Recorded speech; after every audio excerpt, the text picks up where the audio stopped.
చాలా రోజులు కుమిలి ఎటువంటి హాస్పిటల్కి వెళ్ళినా సరే దీనికి రెమెడీ తెలియక మరణించేవాడు. ఇది కొంచెం అసభ్యకరంగా ఉంటుంది, కొంచెం చెప్పుకోవడానికి కూడా చాలా చండాలంగా. వెళ్ళిన తర్వాత ఎక్కడైతే వెళ్ళాడో అన్నది అది ఒక మార్క్ కింద పెట్టుకునేవారు.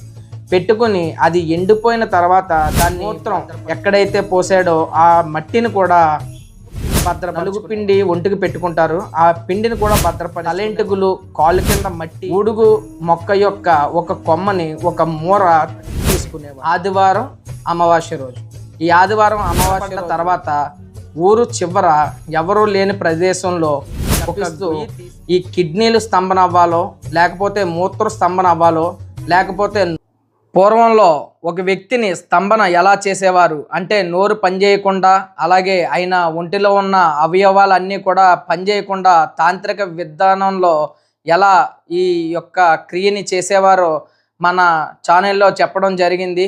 పూర్తి వీడియోని కింద ఉన్న లింక్ని ప్రెస్ చేసి మీరు ఈ వీడియోని ఫుల్గా చూడండి. అలాగే మన ఛానల్ని లైక్ చేయండి, షేర్ చేయండి, సబ్స్క్రైబ్ చేయండి. జై కాలభైరవ.